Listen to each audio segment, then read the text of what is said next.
नमस्कार, बड़ी बहस छत्तीसगढ़ में आपका स्वागत है। आपके साथ मैं हूं विवेक पांडे। छत्तीसगढ़ विधानसभा के बजट सत्र के चौथे दिन की कार्यवाही शुरू होते ही ऑनलाइन महादेव सट्टा ऐप का मामला सदन में खूब गूंजा। प्रश्नकाल में बीजेपी के विधायक राजेश मूणत ने महादेव सट्टा का मामला उठाया। विधानसभा में मूणत ने कहा कि महादेव सट्टा ऐप में अंतर्राष्ट्रीय स्तर के लोग शामिल हैं। ये काफी संवेदनशील मामला है। इसका संचालन दुबई से चल रहा है। उन्होंने पूछा कि महादेव सट्टा ऐप और दूसरे सट्टा ऐप के संबंध में कब कब और क्या क्या शिकायत की गई। यह भी पूछा कि इस पर क्या क्या कार्रवाई की गई। विधायक मूणत के सवाल पर गृह मंत्री विजय शर्मा ने जवाब देते हुए कहा कि महादेव सट्टा ऐप की कुल 28 शिकायतें प्राप्त हुई हैं। 29 अपराध पंजीकृत किए गए हैं। गृह मंत्री ने कहा कि कोई भी मछली या मगरमच्छ हो, सब पकड़े जाएंगे। वहीं विधायक राजेश मूणत ने पूछा कि क्या सीबीआई से जांच कराएंगे। गृह मंत्री विजय शर्मा ने कहा कि ईडी में जांच चल रही है, इसीलिए दूसरे एजेंसी को मामला देना ठीक नहीं है। एक बार प्रमाणित होने के बाद माननीय सदस्यों को कार्रवाई होते दिखेगी। वहीं पूर्ववर्ती सरकार पर महादेव सट्टा ऐप को लेकर लगे गंभीर आरोपों को लेकर कांग्रेस विधायक संगीता सिन्हा ने सभी आरोपों को नकारते हुए कहा कि हमारी सरकार ने निष्पक्ष काम किया है, इसमें जांच भी हुई है। जो भी होगा उन पर जांच होगी। मैं नहीं मानती कि हमारी सरकार में ऐसा हुआ होगा। आज इसी मुद्दे पर हम भी विस्तार से चर्चा करेंगे। कुछ मेहमानों को आपके साथ जोड़ेंगे। उससे पहले सुनिए सियासी बयानबाजी। छत्तीसगढ़ में 2020 से लगातार महादेव ऐप के नाम पर अरबों खरबों रुपए का भ्रष्टाचार, अरबों खरबों रुपयों का सट्टों का व्यापार, ऐसे कई बेरोजगार नौजवान, कई किसान जिनके बैंकों के अंदर खाते खुलवा दिए और उसके अंदर आदान प्रदान हुआ करोड़ों अरबों रुपए का। यह सट्टे का फलता फूलता व्यापार छत्तीसगढ़ में, और इसको लेकर के भारतीय जनता पार्टी लगातार आंदोलन के माध्यम से विधानसभा में यह विषय हम उठाते रहे। सुर्खियों में भी समाचार पत्रों की बनी रही। और जब महादेव ऐप को लेकर के जब मैंने ईडी को शिकायत की, वह तथ्य, वह सब चीजें उनको उपलब्ध कराई कि किन के संरक्षण में यह काम चल रहा है। विदेश में बैठे हुए लोग जिनके माध्यम से छत्तीसगढ़ में संचालन हो रहा था, तात्कालीन सरकार उस समय की कांग्रेस पार्टी की सरकार, उसके नेता, उसके अधिकारी उसमें इन्वॉल्वमेंट हैं, जो इसकी करोड़ों रुपए की लेन देन, और जब ईडी की एंट्री होने के बाद ईडी ने ऐसे कई अधिकारियों के बारे में तथ्य एकत्र किए, इनकी जानकारियां आई, इनका संचालन करने वाले वहां से लेकर के दुबई में बैठे हुए हजारों बेरोजगार छत्तीसगढ़ के, जिनको कांटेक्ट पे ले जाकर के वहां पर उनका संचालन करवा रहे हैं। ये जानकारी होने के बाद भी सरकार ने स्वयं ने कभी संज्ञान में नहीं लिया। एनफोर्समेंट डायरेक्टरेट इस पर जांच कर रही है और इस जांच के बाद जो चीज सामने आएगी, जो भी दोषी होंगे, माननीय सदस्यों ने कहा कि कोई छोटी मछली पकड़ गई, कोई बड़ी मछली बच गई है, तो मैंने आश्वस्त किया है कि मछलियों की बात नहीं, कोई मगरमच्छ भी होगा, अगर दोषी है तो दंडित होगा। इसका जो मुख्यमंत्री में बयान दिया, जांच कराए, निष्पक्ष है। हमारे पूर्व सरकार में ऐसा कोई भी ऐसा बात नहीं हुआ था जिसमें घिरे पुराने, जो हमने तो निष्पक्ष काम किया है, कहीं पे इस टाइप का। बल्कि इनका बयान है जो सट्टा दारू के बाद में बोलना चाहूँगी, दारू भट्टी आदरणीय मुख्यमंत्री जी का बयान है कि कहीं भी इनके सरकार में नहीं खोला जाएगा।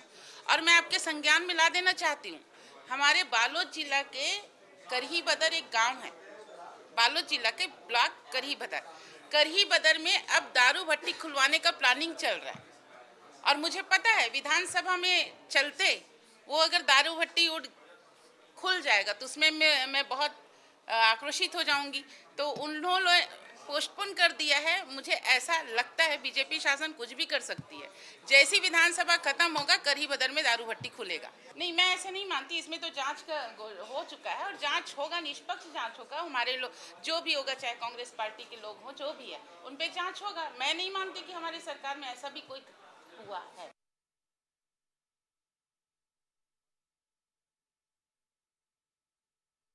ऐप को लेकर आपने सियासी बयानबाजियां सुनी और चुनाव का समय भी अगर आप याद करेंगे तो आपको याद होगा जब प्रधानमंत्री नरेंद्र मोदी छत्तीसगढ़ में चुनावी प्रचार करने आए थे तो उन्होंने क्या कहा था। उन्होंने एक बात बहुत प्रमुखता से कही थी कि इन लोगों ने तो भगवान के नाम को भी नहीं छोड़ा। अब चलिए हम चर्चा शुरू करते हैं और दो खास मेहमानों को आपके साथ जोड़ते हैं। मुकेश शर्मा जी भारतीय जनता पार्टी के प्रवक्ता हैं, हमारे साथ जुड़ चुके हैं, और रवि ग्वालाने जी हमारे साथ जुड़ चुके हैं, कांग्रेस पार्टी के प्रवक्ता हैं। चर्चा की शुरुआत हम करते हैं रवि जी आपसे ही। जैसा कि मैं अभी जिक्र कर रहा था, प्रधानमंत्री जी जब आए थे उन्होंने कहा था कि आप लोगों पर आरोप लगाए थे, आप लोग सरकार में थे तब, और ये कहा था कि इन लोगों ने तो भगवान के नाम को भी नहीं छोड़ा, महादेव के नाम पर यहाँ पर घोटाला हो गया, हम लोग इनको नहीं छोड़ेंगे और इसके आरोपी या इसके जो सरगना है वो कहीं भी होंगे, हमारी सरकार उन्हें ढूंढ कर लाएगी और सजा दिलवाएगी। तो इस तरह से बात बीजेपी ने अपनी रखी और आरोप ये भी लगाए जा रहे हैं कि ये सब आप लोगों के संरक्षण में फल फूल रहा था। राजेश मूणत जो कि विधायक हैं बीजेपी के, वो साफ तौर पर इस बात को कह रहे हैं। देखिए विवेक जी, भारतीय जनता पार्टी के नेता आरोप जरूर लगा रहे हैं, लेकिन मैं कुछ बातें स्पष्ट कर देना चाहता हूं कि ये महादेव सट्टा ऐप की जो बातें चल रही है इसमें कांग्रेस पार्टी का कोई भी रोल नहीं है। हाँ। ये सारी चीजें एक गिरोह चला रहा है जिसके कनेक्शन दुबई से भी हैं, जैसी बातें सुन रहे हैं। अगर आप आज के बयान को सुनेंगे सदन के बयान में, तो उसमें क्लियर बोला गया है कि 28 शिकायतें प्राप्त हुई और उस पर 19 अपराध दर्ज किए गए पूर्ववर्ती सरकार के समय में। तो मतलब साफ हो जाता है कि कांग्रेस पार्टी की जब सरकार थी तो जो शिकायतें आई उसके ऊपर हमने एफआईआर दर्ज की और इसमें हमने कार्यवाही शुरू की। पहली बात। दूसरी बात, अगर अभी तक के आप देखिए जिनकी भी अरेस्टिंग हुई है उसमें कोई भी पॉलिटिकल अरेस्ट नहीं है। वो जो व्यापार कर रहे थे उन्हीं के लोग अरेस्टेड है और उनके भी अगर आप बयान सुनेंगे तो वो पहले बयान कुछ आते हैं, अचानक 4 दिन बाद बयान बदल जाते हैं, फिर 4 दिन बाद एक नया बयान आ जाता है। तो जो लोगों के बयान आ रहे हैं वो भी कॉन्क्रीट नहीं है, वो भी बदलाव हो रहे हैं। जांच होनी चाहिए कि ये सट्टा कौन चला रहा है, क्योंकि ये सारी चीजें ऐप के माध्यम से चल रही थी। तो ऐप का कंट्रोल जो है वो केंद्र सरकार के हाथ में रहता है, आईटी डिपार्टमेंट के हाथ में रहता है। मैं तो कौन कर रहा था? राजेश मूणत जी की मीडिया बाइट सुन रहा था, वो ये कह रहे हैं रवि जी, और इस चीज को तो आप और अच्छे से समझ पाएंगे क्योंकि बात यहाँ पर पूरी तरह से पैसे की हो रही है। पैसे की इसलिए भी क्योंकि आप थोड़ा अर्थ विशेषज्ञ भी हैं। तो अरबों खरबों की बात मूणत साहब कर रहे हैं, अरबों खरबों का लेन देन हुआ है, भ्रष्टाचार हुआ है इसके जरिए। विवेक जी, अगर भ्रष्टाचार हुआ है तो सामने लेकर के आए ना। अरबों खरबों की जो बात कर रहे हैं, मैं कहां मना कर रहा हूं, मैं तो बोल रहा हूं ना, अगर आपके पास तथ्य है, अगर आपके पास डॉक्यूमेंट है तो सामने लेकर के आइए ना। अब तो केंद्र में भी बीजेपी की सरकार है, राज्य में भी बीजेपी की सरकार है, ईडी, सीबीआई, अब इंटरनेशनल लेवल का मामला आ गया है तो इंटरपोल को भी इन्वॉल्व कर लीजिए। जो लोग दुबई में बैठे हुए हैं, भारत देश की दुबई के साथ ट्रीटी है, उनको लेकर के इंडिया आ जाइए। कौन मना कर रहा है? आप जांच कीजिए ना, सारी चीजें सामने आ जाएंगी। वो तो यही कह रहे थे कि दुबई में ईडी जो है वो इंटरपोल की मदद से ही लेकर आई थी मास्टरमाइंड। हाँ, तो लेकर के आए, यहाँ की पुलिस के सामने लेकर के आए, सामने करें, उनके खिलाफ एफआईआर दर्ज की हुई है, लेकर के आए ना, तो सामने समझ में आएगा ना कि बातें बोलने में कुछ हो रही है कि सामने क्या आ रही है। ठीक है सर, ठीक है सर। रवि जी मैं आपके पास लौटूंगा, तो बातें ही चलेंगी। जी रवि जी मैं आपके पास लौटूंगा। मुकेश शर्मा जी हमारे साथ जुड़ चुके हैं। मुकेश जी मेरी आवाज पहुंच रही है आपको? मुकेश जी मेरी आवाज आपको मिल रही है? हाँ हाँ बोलिए सर। जी, सवाल यही है मुकेश जी कि रवि जी साफ तौर पर ये कह रहे हैं कि ये जो आरोप लगाए हैं मुड़त साहब ने, अरबों खरबों के आरोप हैं, उसे या तो सिद्ध करें या फिर इस तरह की अनर्गल बयानबाजी ना करें। मुकेश शर्मा जी ये आपसे सवाल है जी।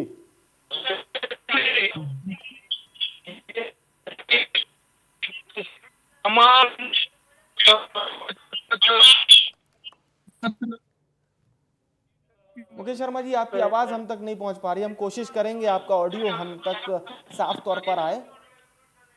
आप अपना ऑडियो अनम्यूट कर लीजिए मुकेश जी। मुकेश जी जी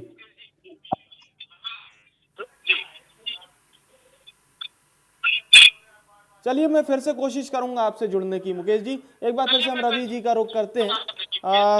रवि जी, मुकेश जी किसी कारणवश अभी हमारे साथ उनका संपर्क नहीं हो पा रहा है।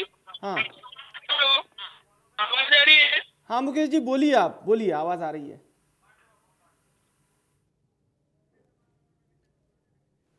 चलिए ठीक है मैं लौटता हूँ मुकेश जी, किसी टेक्निकल इशू है। रवि जी सीधी बात यही है, मुकेश जी जब हमसे जुड़ेंगे हम उनसे सवाल करेंगे, पर ये क्या राजेश मूणत मंत्री भी रह चुके हैं, उनको भी ये तो नॉलेज होगी ही कि अरबों में कितना डिजिट है, खरबों में कितना डिजिट है। अब तो सरकार में आ चुके हैं, अब तो केवल साधारण आरोप से बात नहीं बनेगी, अब तो क्योंकि आपको पूरे चीजें पेश करनी पड़ेगी। तो वो कह रहे कि पूरी तरह से इन्वॉल्वमेंट आप लोगों का था और आप लोग ही इस पूरे महादेव ऐप के जो सरगना थे इससे जुड़े हुए थे। देखिए विवेक जी, मैं आपको थोड़ा इतिहास के पीछे लेके चलता हूँ। जब आज से 10 वर्ष पहले की बात करूं मैं, तो यही भारतीय जनता पार्टी कहती थी कि कोल ब्लॉक आवंटन में कांग्रेस पार्टी ने गलत किया है। ये 2G के मामले लाते थे, इन्होंने कॉमनवेल्थ की बातें कही, लेकिन हुआ क्या, जब सारी बातें सुप्रीम कोर्ट तक गई तो एक भी आरोप सिद्ध नहीं हो पाया। सिर्फ आरोप लगा देने से कोई चीज नहीं हो जाती है। हाँ। अगर कोई आरोप है, अगर कोई चीज गलत हुई है तो साक्ष्य लेकर के आइए, एविडेंस को सही जगह पर रखिए और वहां फोरम पर बात करिए। जो जांच एजेंसियां है उनके सामने रखिए, कोर्ट्स के सामने जाइए, सारे दरवाजे खुले हुए हैं, कोई रोका नहीं है। लेकिन आप सिर्फ पॉलिटिकल बयानबाजी करेंगे, आप आकर के एक सरकार की, एक पार्टी की इमेज को धूमिल करेंगे, उनके नेताओं को आप डैमेज करने की कोशिश करेंगे, तो इसका मतलब तो साफ है कि आप पॉलिटिकल माइलेज चाहते हैं कि एक जनता के बीच में एक आप नैरेटिव सेट करने की कोशिश करें कि जो है कांग्रेस पार्टी गलत चीजों में लीन थी। लेकिन सच्चाई इसके विपरीत है, क्योंकि अगर कोई चीज अगर गलत हुई है तो सामने लेकर के आइए ना, सिर्फ बातें क्यों कर रहे हैं? अगर बातें ही करते रहेंगे तो आपको अपनी बातों से पीछे हटना चाहिए और माफी मांगनी चाहिए। बिल्कुल बिल्कुल, ये बात तो आपने साफ तौर पर कही है कि अगर बीजेपी इस बात को सिद्ध नहीं कर पा रही है तो उन्हें माफी मांगना चाहिए। लेकिन 2 दिन से हम तो यही देख रहे हैं रवि जी, कल आप हमारे साथ चर्चा में थे ही, बीते दिनों में हमने देखा था कि कोल आवंटन को लेकर जिस तरह से सवाल हुआ था, राजेश मूणत ही जो सवाल पूछने वाले और उसका जवाब मुख्यमंत्री जी ने दिया था, क्योंकि खनिज विभाग मुख्यमंत्री जी के पास है। फिर आज बातचीत हुई गृह विभाग से जुड़े हुए सवाल को लेकर, तो क्या ये रोज के नए सिलेबस आ रहे हैं, सवाल जवाब चल रहा है, आरोप लग जा रहे हैं आप लोगों के ऊपर? मैं इस बात से भी थोड़ा सा जानना चाहूंगा। नहीं, देखिए विवेक जी, 15 वर्ष राजेश मूणत जी मंत्री रहे और छोटे मोटे मंत्री नहीं, कैबिनेट मंत्री रहे, कद्दावर मंत्री रहे। एक समय तो मुख्यमंत्री जी के बाद दूसरा नंबर उनका लिया जाता था, लेकिन अभी की सरकार में वो सिर्फ विधायक रह गए हैं और वो मंत्री नहीं है। कहीं ना कहीं उनका दर्द निकल रहा है। वो कहीं ना कहीं मुख्यमंत्री जी के विभाग हो या उप मुख्यमंत्री जी के विभाग हो, उनको चैलेंज कर रहे हैं। वो अपने ही नेताओं को ये बताने की कोशिश कर रहे हैं कि मैं हूं, मेरे अंदर आज भी वही दम है, मैं कर सकता हूं। तो जो मुझे आप साइड लाइन में डाल दिए हो, मुझे मेन लाइन में लेकर के आओ। उनके अलावा कोई दूसरा व्यक्ति उनकी पार्टी में बोल ही नहीं रहा है, हर चीज राजेश मूणत जी बोल रहे हैं। मैं समझ सकता हूं उनका ये अहम बात आपने बोली है। मैं आपकी इसी बात पे मुकेश जी से जवाब ले लेता हूं। मुकेश जी, सीधा सवाल आपसे यही रहेगा सर कि रवि जी तो ये कह रहे हैं कि ये सिर्फ आरोप इसीलिए लगाए जा रहे हैं कि अटेंशन पाई जा सके। क्या ये सही बात है? राजेश मूणत सदन में अपनी बात इसीलिए रख रहे हैं? देखिए, बड़ी घटना महादेव ऐप के रूप में मनी लॉन्ड्रिंग की घटना हुई और उसके अंदर में करोड़ों रुपए जब्त हुए। तो कांग्रेस पार्टी को बताना चाहिए कि करोड़ों रुपए किसके थे। और महादेव ऐप के संचालक ने कहा था कि मैंने 508 करोड़ रुपए दिया है। किनको दिया है ये भी उन्होंने बताया था।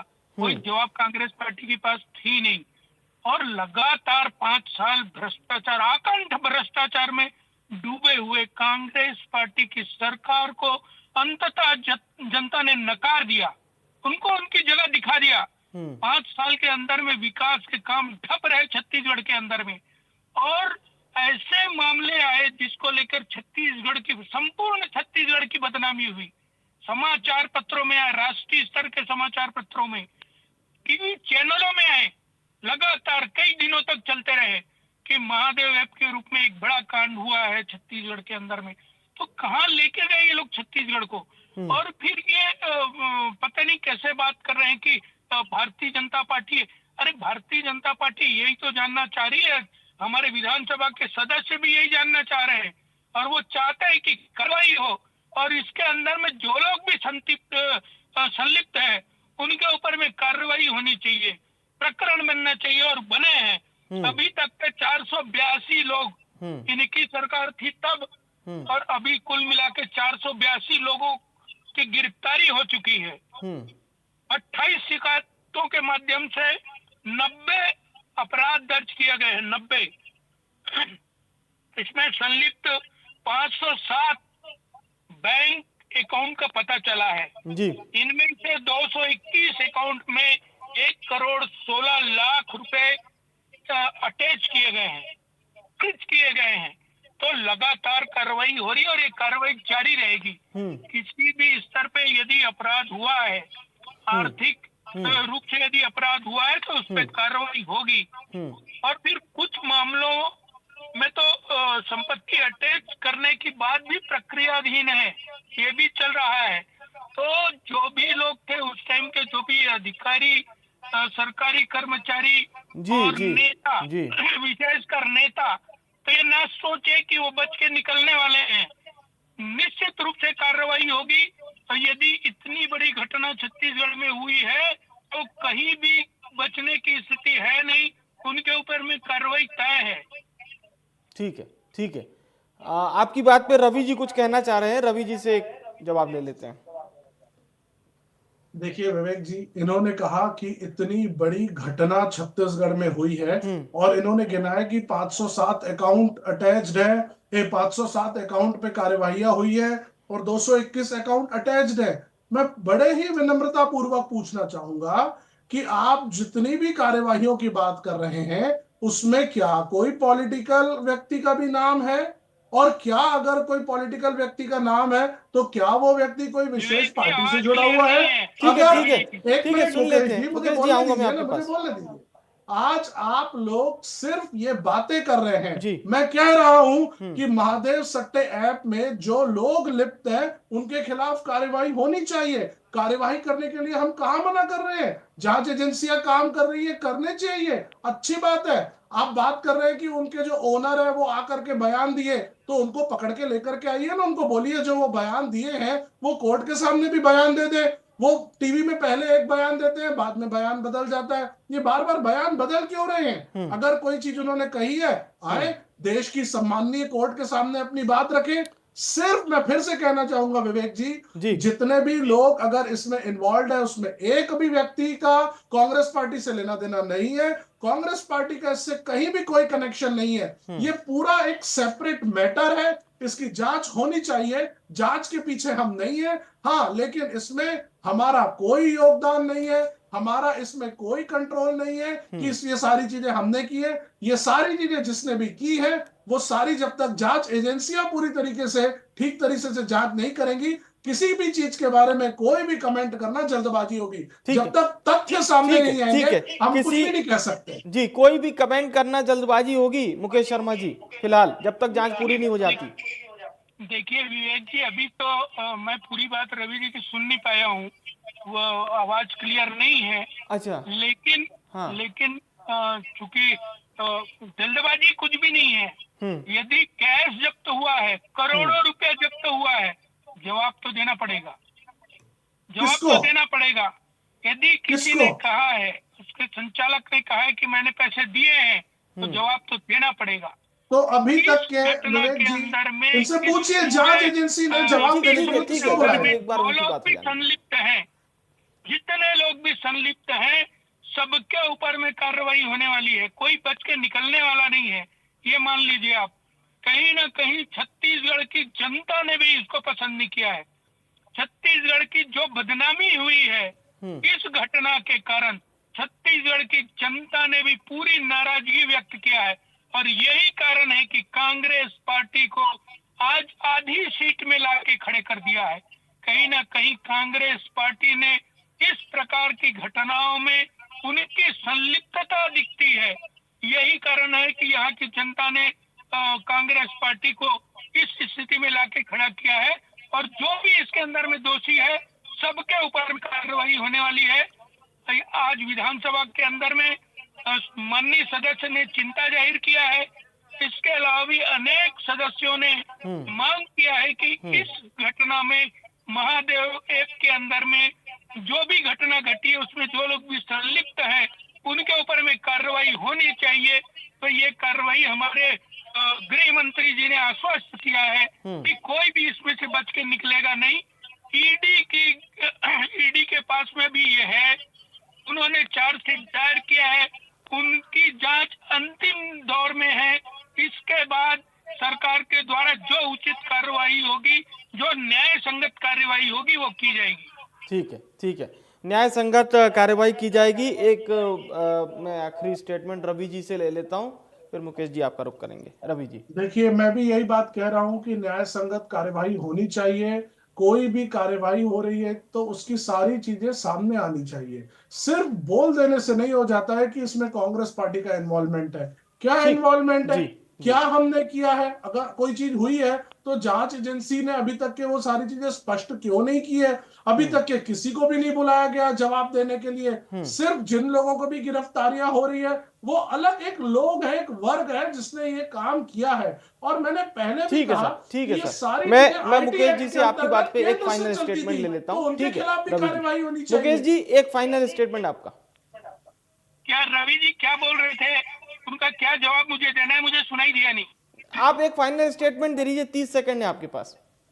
देखिए, निश्चित रूप से महादेव की जो घटना हुई है, मनी लॉन्ड्रिंग हुई है, उसके अंदर में जो लोग भी उसमें संलिप्त थे, उनके ऊपर में न्यायोचित तरीके से जो भी कार्रवाई होगी, सरकार उसके लिए प्रतिबद्ध है। और चूंकि ईडी का केस है, और जैसे ही उनका केस फाइनल होगा, तो सरकार इस दिशा में और आगे बढ़ेगी और किसी भी दोषी को छोड़ा नहीं जाएगा। चलिए, मैं बहुत बहुत धन्यवाद करूंगा रवि ग्वालानी साहब आपका, मुकेश शर्मा साहब आपका बहुत बहुत धन्यवाद, आप दोनों मेहमानों का। बड़ी बहस में आज चर्चा हो रही थी महादेव ऐप घोटाले को लेकर।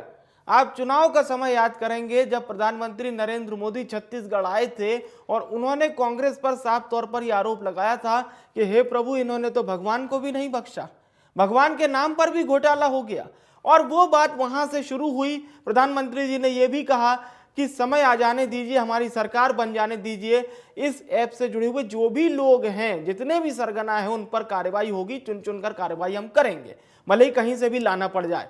फिर हमने देखा दुबई में कार्रवाई हुई, और जिस प्रकार से अभी कार्रवाई लगातार जारी है। पर बीजेपी ने यह भी कहा है कि कांग्रेस से जो लोग संलिप्त हैं, जुड़े हुए हैं, जिनके संरक्षण में यह सब हुआ है, उन पर भी कार्रवाई होनी चाहिए। सरकार ने साफ तौर पर यह कहा है कि बड़ी मछली हो, छोटी मछली हो या मगरमच्छ क्यों ना हो, कार्रवाई सब पर होगी। फिलहाल के लिए बड़ी बहस में इतना ही।